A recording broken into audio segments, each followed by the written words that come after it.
Welcome to The Explainer. Today we're looking at a landscape that we honestly take for granted all the time. We look at Britain and we just see modern towns, rolling green hills, maybe a sheep or two. But beneath the pavement and the pastures, it's a massive, multi-layered crime scene of lost history, literally just waiting beneath our feet. And the crazy thing is, recent discoveries are completely rewriting what we thought we knew about our ancestors. From glittering gold artifacts to entirely lost settlements, they've just uncovered hidden ancient secrets that have been buried for millennia. So grab a shovel, well, metaphorically speaking, of course, because today we are counting down the top 3 most mind-blowing archaeological finds recently unearthed in the UK. And trust me, you are not going to believe number 1. All right, let's dive right into this. Kicking off our countdown at number 3, the Norfolk Iron Age hoard and the Celtic war trumpet. Picture this. You're walking through a quiet, misty field in East Anglia, expecting absolutely nothing out of the ordinary, and suddenly you unearth a carnix. This is a terrifying, boar-headed Celtic war trumpet that was used over 2,000 years ago, and its primary purpose? To strike pure, unadulterated psychological terror into advancing Roman legions. This find was also joined by a matching metal boar's head standard, so it's definitely not just a random bit of scrap metal. It's an absolute masterpiece of ancient intimidation, making it one of the most significant Celtic ritual finds in British history. I mean, just try to put yourself in that scene. Imagine the sheer, deafening roar these horns made. That deep, low-frequency hum echoing across the fenlands, right before a massive clash of empires. The psychological terror of hearing that sound rip through the fog, it must have brought absolute chills to anyone standing on the other side of that battlefield. Let's move along and see how this builds. Number 2, uncovering the Tweed, which gives us an incredible look into everyday medieval life. So, for centuries, old maps and local folklore hinted at this lost medieval village near Horndean in the Scottish borders. Historians honestly thought it was just a myth. That is, until local volunteers and archaeologists finally struck pay dirt. They uncovered this massive network of rubbish stitches. Archaeologists call them middens.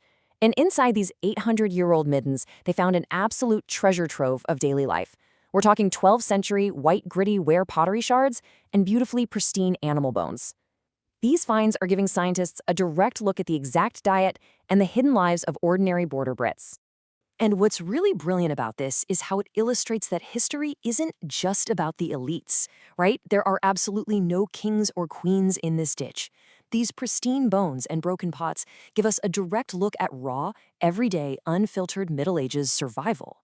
It's this super tactile connection to the ordinary people who just worked the land and lived their lives in the shadows of the big castles. Now, before we hit our top spot, I have to take a quick detour for some unsung heroes, how everyday detectorists are literally saving history.